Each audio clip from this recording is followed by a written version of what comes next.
Vamos nos acomodando então.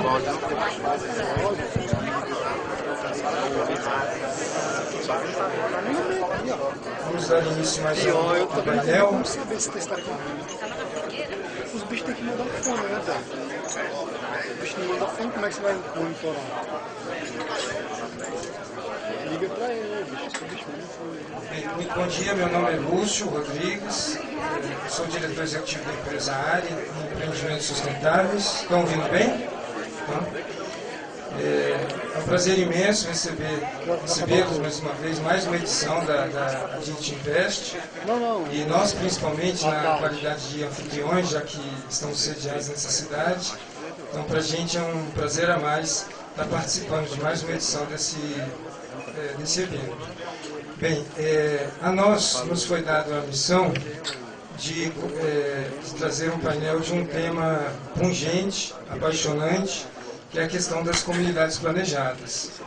É um tema relativamente novo, é um tipo de empreendimento novo e que tem trazido muitos benefícios e, igualmente, também desafios àqueles que empreendem nessa área.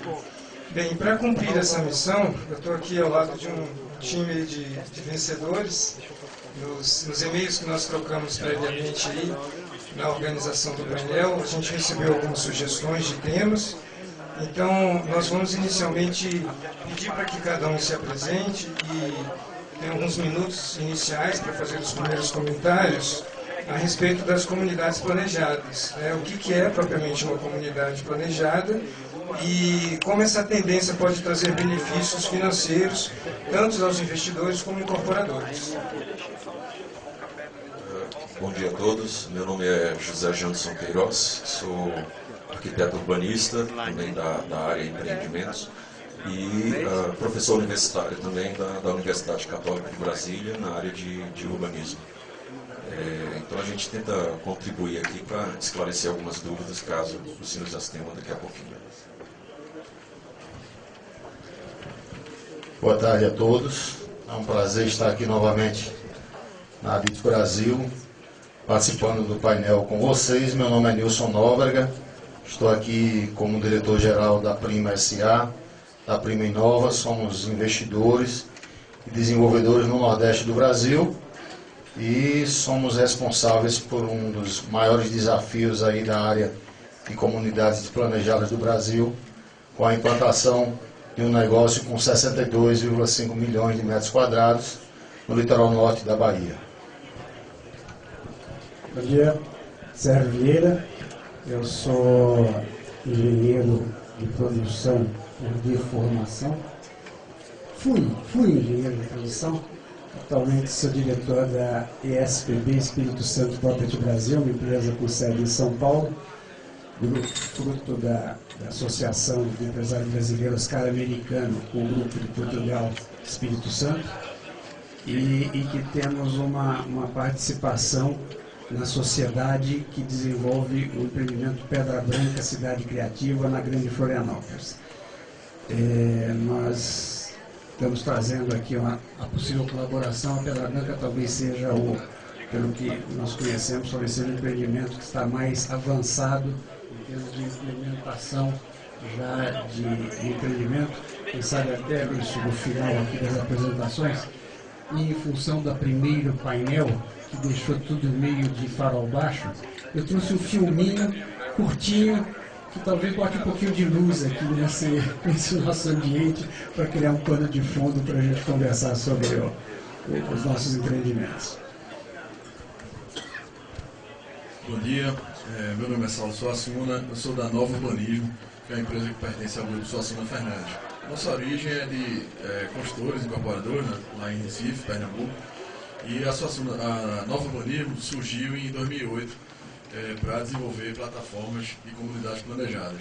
Hoje nós estamos com 5 plataformas de núcleos urbanos, né, residenciais, bairros planejados, em Maceió, Recife, em Suape, em Calcaia, próximo do Porto do Pecém, e em Camaçari, na Bahia, que é um empreendimento que foi lançado no final do ano passado, em sociedade com a Cipasa Urbanismo. recentemente nós ingressamos aí na área de logística, de plataformas logísticas, e estamos com 2 empreendimentos, um próximo ao Porto de Suape e o outro próximo ao Porto do Pecém.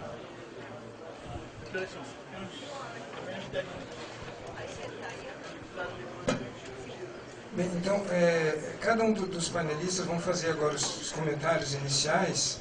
Vamos começar aí pelo Janderson, que fez uma apresentação para nós, né? Eu trouxe uma apresentação talvez para fazer algumas provocações, assim, para a gente discutir algumas coisas, exatamente para a gente discutir sobre, né, respondendo a questão aí que, digamos, baliza nosso painel aqui, como essa tendência pode trazer benefícios financeiros aos investidores. Então, quando a gente conversa um pouquinho sobre isso, eu acho que a resposta talvez não seja de muita dúvida para todos, né? A gente precisa de um produto que seja um produto superior, né? Um produto de uma qualidade que resulte realmente em algo que possa contribuir para o resultado que todo mundo aqui pleiteia. E é exatamente por meio dessa produção superior que a gente tem como objetivo final sempre gerar um produto diferenciado, né? Sempre gerar um produto que minimize o risco, que facilite as vendas e que provoque um maior retorno financeiro, que é, ao fim e ao cabo, o nosso objetivo como resultado final. Mas como discutir isso, né? O fato da gente ter essa preocupação, eu trago como provocação de como é que os nossos projetos, e aqui a gente vai ter exemplos excelentes a apresentar para vocês, mas muitas vezes quando a gente desenvolve projetos em outras praças, em outros locais, como quando os projetos são apresentados, né? Eu sou arquiteto urbanista, quando eu levo um produto para alguém, como esse alguém ter condições de verificar se aquele meu projeto vai ser realmente um produto diferenciado, adequado, não só do ponto de vista de quem discute as questões do ponto de vista econômico-financeiro, não só vendo os números, mas vendo a realidade do espaço em si. E em vendo essa realidade do espaço, como responder a essa pergunta? Como responder essa pergunta se a gente tem aí como um objetivo de verificar, tanto na fase do diagnóstico, ainda antes do projeto existir e ainda antes da realidade espacial existir, ou naquela realidade que já existe, quem trabalha com retrofit, quem trabalha com reformulação de parcelamento, como garantir que esse resultado seja de uma qualidade superior espacialmente falando. Então, se a gente tem o objetivo de trabalhar com viabilidade urbanística, não só com a financeira, mas também com ela, como trabalhar com essa questão a partir de uma viabilidade que resulte num projeto adequado. Resulte num projeto adequado, porque a gente tem que sempre lembrar que a gente trabalha para alguém. E quem é esse alguém? Né? As pessoas para quem a gente trabalha. E se a gente trabalha para elas, o que essas pessoas esperam desse espaço que a gente possa tirar proveito disso e ter um produto realmente de uma escala, de uma qualidade superior.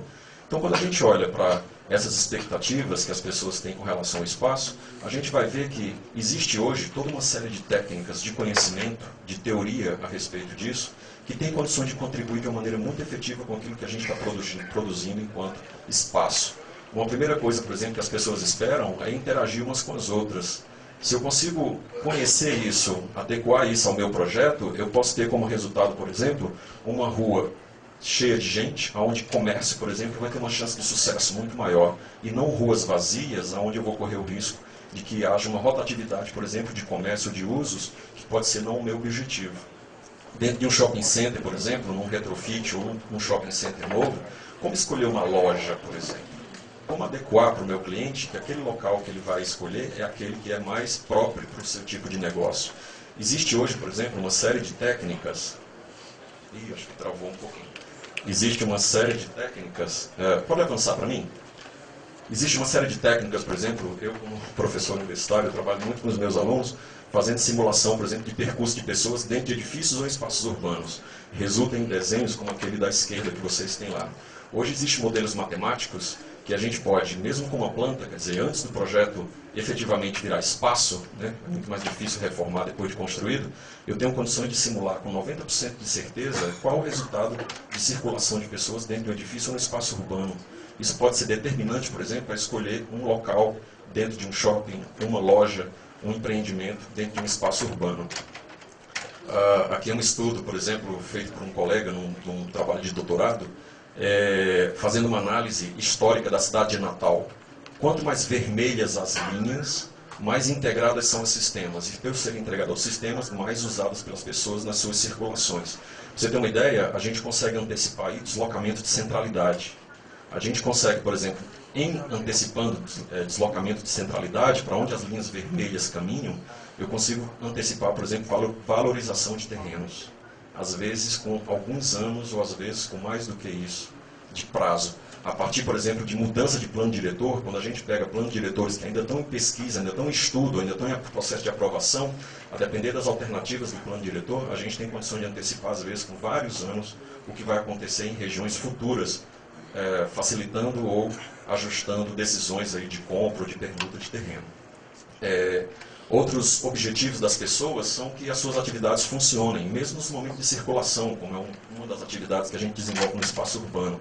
Então, quando a gente olha para isso nos Estados Unidos, talvez outras soluções espaciais sejam muito mais adequadas para que as coisas sejam mais funcionais em termos de deslocamento, de uso de solo e coisas assim. Então, existe hoje também alguns modelos matemáticos que possibilitam que a gente simule isso.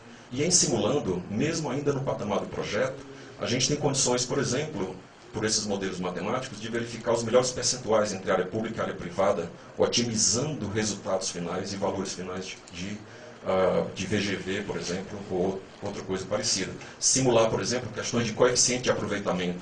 Às vezes, quando a gente coloca na ponta do papel os valores associados à necessidade de pagamento de outorga, por exemplo, nem sempre os potenciais mais altos são aqueles mais adequados.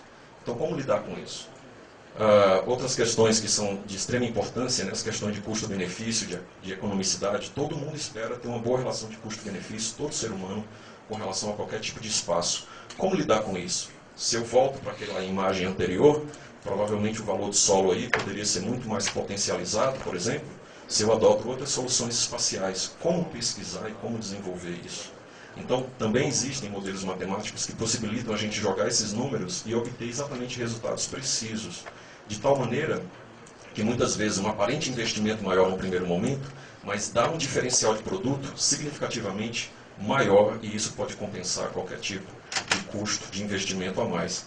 De tal maneira que quando a gente olha aqui para a nossa realidade urbana, por exemplo, uma das questões que a gente mais bate na tecla de que resulta em uma boa relação de custo-benefício são as questões da vinculação de 3 densidades. A gente muitas vezes só fala da densidade populacional como resultado final para obter número de unidades para venda, principalmente residencial, mas há necessidade de que a gente não trabalhe só com essa densidade populacional, mas também vinculado com densidade construtiva e densidade de ocupação diária, ocupação de solo diária.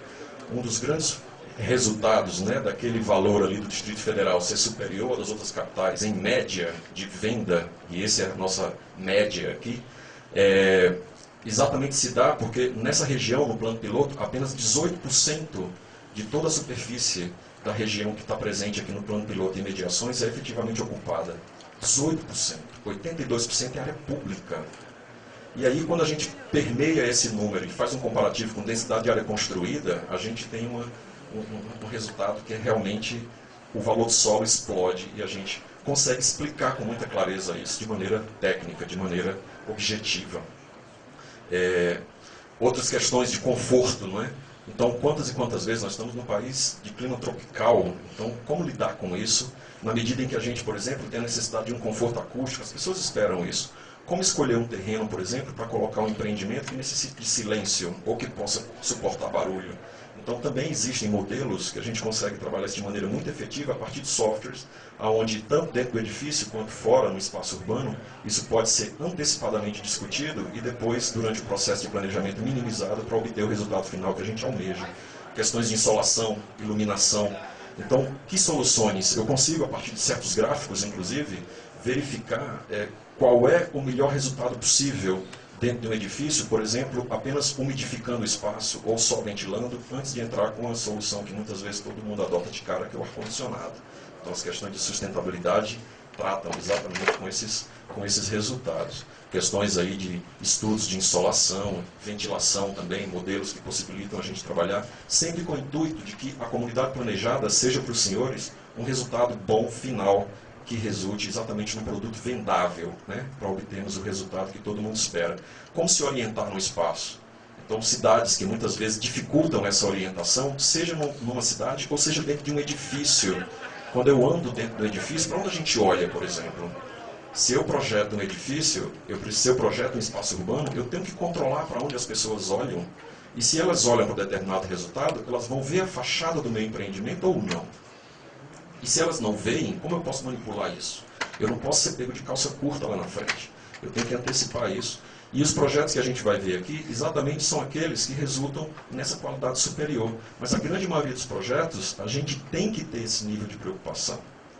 Bom, questões do empreendimento que a gente estava desenvolvendo numa área que, quando a gente foi entrevistar as pessoas, a gente viu que a pouca imagem aí tem 4 km de comprimento. Apenas algumas imagens aparecem para as pessoas e são percebidas como imagens mais claras, né, num percurso muito longo. Quando a gente foi para campo entrevistar as pessoas não guardam esse espaço na memória. O mapa que as pessoas têm na memória desses espaços são completamente em branco. A pessoa não olha, não vê, ela passa por ali batido e não guarda nada na memória. Então, é muito o objetivo de que essas empresas, esses grupos que trabalham hoje com comunidade planejada, têm condições de apresentar para os senhores um produto de qualidade superior, tanto em termos de agrado visual, construção de significado, quer dizer, identidade do lugar. A gente muitas vezes projeta as coisas para serem vistas, ótimo, mas nós interagimos com o meio utilizando 4 sentidos: visão, audição, olfato e tato. Alguém projeta aqui o espaço para ser cheirado, porque ele precisaria. Alguém projeta para ser ouvido, porque ele também precisaria. Ou para ser sentido tatilmente. Então, são projetos, a gente tem aqui empresas de porte que apresentam um projeto de qualidade superior. Agora, como a gente pode fazer com que esses espaços realmente minimizem riscos nos mais variados projetos que os senhores desenvolvem?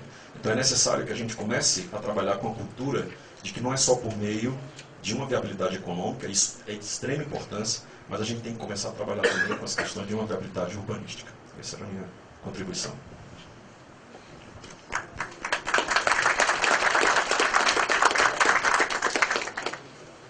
Já parabenizando o professor José Janderson, foi maravilhosa a sua apresentação.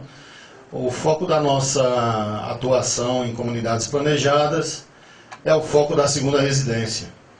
E esse é um desafio hercúleo. Como eu vi o senhor passando ali o tema os temas financeiros, apesar de ter citado, e para não entrar na sua área de atuação, que é bem específica e está de parabéns, eu vou falar mais sobre o tema de exposição de caixa, sobre o tema do papel das âncoras, que é uma solicitação do nosso moderador, o Lúcio, o tema das aprovações, porque eu acho que esse é um tema que a gente tem uma experiência boa aí para compartilhar com vocês. Bem, começo da história. 2005, nosso grupo adquiriu uma área significativa no litoral norte da Bahia, e essa área era uma área com atributos fenomenais de natureza, de proximidade, de acesso, de nó, vamos dizer assim, de estrutura. É o que nossos amigos da HVS chamam de um hotspot, isto é, um lugar onde as coisas já estão acontecendo e onde existe uma infraestrutura significativa ao seu redor. Então aí é o meu primeiro ponto de compartilhamento com vocês. Isto é, desenvolvimento de comunidades planejadas na segunda residência, elas exigem um aparato de infraestrutura muito significativo. Desde cerca de 2001, 2000, que eu trabalho e atuo nessa área também, né? Diversifiquei e tenho atuação em várias outras áreas do imobiliário e dos negócios, porque eu desde muito cedo percebi que o tema do desenvolvimento das comunidades planejadas está atrelado a uma caixa forte do tio Patinhas.